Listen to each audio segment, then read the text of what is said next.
Hi, this is Wayne Wagner with Visionary Wealth Management. Today we're going to talk about 4 things to do as you enter what we call the retirement red zone. This is that last 5 to 7 year period of time before you're planning to retire. This is where it's time to get some things under control, get some things figured out to get yourself ready for retirement. We tend to call it financial independence because this is the point in your life where you have made enough good decisions with your money to allow you to spend the rest of your days living off your money instead of spending every day working for your money. Okay, so 4 things real quickly. Number 1, manage your debt.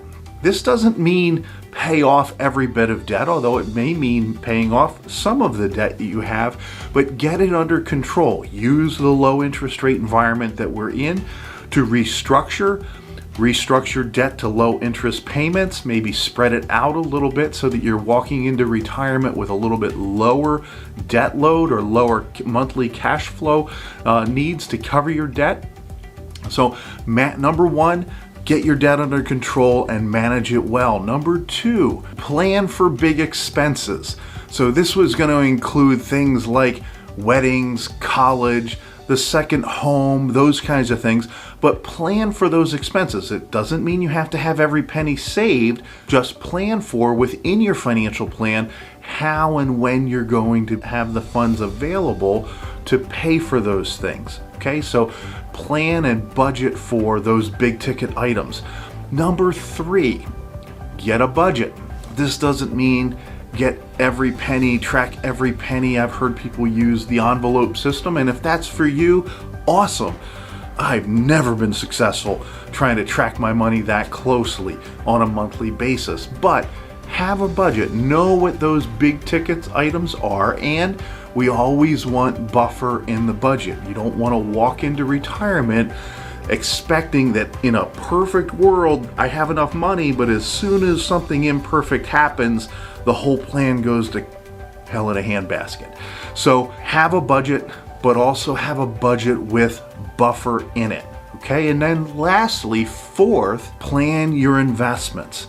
You always want to have your investments be able to track through your investments at least 5 years worth of your needed cash flow.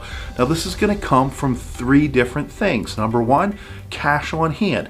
I'm not suggesting 5 years of cash on hand. That would be overly conservative, but the amount of money that you have on cash on hand.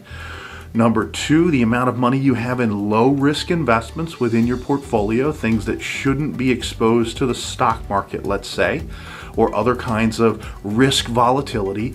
And then number 3, the cash flow from your investments. If you have bonds, they generate interest. If you have stocks, they generate dividends. If you have other kinds of investments, they generate some kind of cash flow.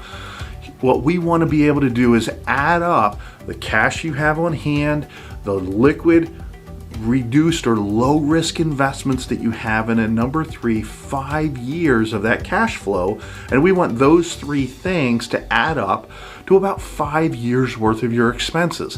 Why do we use that as a benchmark? The reason we use that as a benchmark is because when the market has typically gone off a cliff, and think 2000 to 2002, 1987, 2008, 2020. When the market goes off a cliff, usually the market comes back in a little over 2 years. On average, it's about 2.5 years before the market gets back.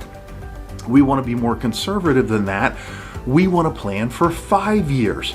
So what we want is when the market goes and takes its swan dive down, we want to be able to enable you, put you in the power seat to say, hey, I'm not going to sell assets when they're at depressed prices to meet my current cash flow needs. Why? Because I already have 5 years of cash flow figured out. And so we want you to be in a position to be able to control when you're selling assets within your portfolio at what prices. And so when things go down, the market inevitably goes down through its normal volatility cycles, we want you in a position to be able to, number 1, don't sell assets at distressed prices. to meet your current cash flow needs, and number two, enable you to take advantage of those inevitable dips in the market.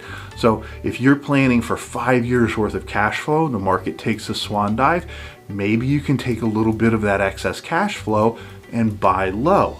And if I remember right, that's what Grandmom and Grandpop said, right? Secret to success in investing was to buy low, sell high. So when the market gives us those opportunities, we want you positioned to be able to take advantage.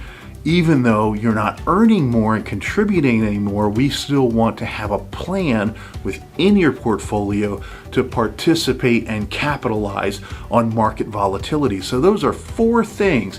Get your debt under control, manage big expenses, get a budget with a buffer, and restructure your portfolio. At Visionary Wealth Management, we are always here with perspective for the decisions ahead. If we can help, please reach out anytime. Have a great day.